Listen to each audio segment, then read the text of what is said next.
ఇదిగో చిన్న సైజు గున్నేనుగు పిల్లల గంతులేస్తూ వస్తున్నాడే, వీడి పేరు దుబ్బశేషు. వీళ్ళ బాబు తిని తినక పైసా పైసా కూడబెడితే వీడి మాత్రం తినడానికే పైసలన్నీ తగలేస్తాడు.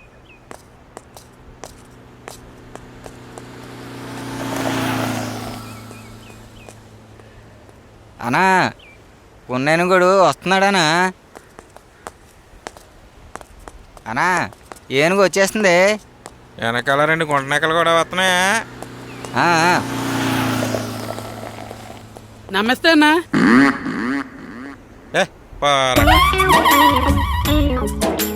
వీడు సీనిగాడు, పాత సినిమాలో కమెడియన్ రాజుబాబులు అంటాడు. వీడు చేసే పని ఉండదు కానీ వేసే వేషాలు మాత్రం ఎక్కువే. నిన్నేరా నన్నా వీడి పేరు బక్కబద్రి, తెలివైనోడే కానీ తెంగరోడు. వీడికి డిప్రెషన్ ఎక్కువ, ఎక్స్ప్రెషన్ తక్కువే. నన్ను అదే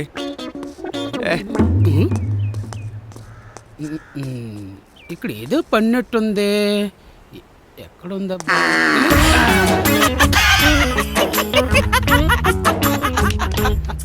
ఒరే బగ్గభద్రి, 4 పీకేస్తుందిరా. 2 సిగరెట్లు చెప్పుకో. వచ్చిరా వచ్చింది. ఓ ఒరే సీనిగే, నువ్వు తెప్పిస్తావా? కళ్ళు దొబ్బినా బే దొబ్బనా జాంగ్రీ. చిరాకు ఎందుకురా? నీ దగ్గర చేంజ్ ఉంటే నేను తెప్పించచ్చుగా. అరే నీకు సిగ్గుందా బే? నీ అయ్య ఫైనాన్స్ ఓడు, నువ్వు పక్కన ఉన్నోడి తడిమేస్తావు. తడారిపోతుంది ఇక్కడ. రే మా బాబు గురించి నీకు తెలీదురా. మా బాబు శవాల మీద చిల్లరేరుకున్న రకం. నానా నాకు జాకీ డ్రైవర్ కావాలంటే ఈ చెడ్డీ ఇచ్చాడ్రా వేసుకోమని. ఈ చెడ్డీ అంటారా, లంగోట అంటారు. అదేరా మా బాబు 6 నెలలు ఇచ్చిన లింగి. అందుకేనా ఎలక సచ్చిన వాసన వస్తుంది. అరే బావా వచ్చేసా. అరే శేషిగే, అరే సీనిగే, అరే బద్రిగా.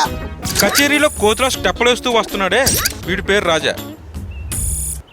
ఊహించాలి గాని వెళ్ళి 2 కింగ్స్ తీసిరా, కాల్చి పెడతా. నా బొంగ పైసలు లేక పరసకాలి ఇక్కడ దమ్మయ్యాలన్నా దుమ్ము రేపాలన్నా మన ప్రేమ కూడా వస్తేనేరా. మరి నువ్వెందుకు వచ్చారా? వాడినే రమ్మనొచ్చు కదా. వస్తారా, ఎందుకు రాడు? షుగర్ కోసం చేమలు, ఫిగర్ కోసం కుర్రాలు రాకంటూ ఉంటారా?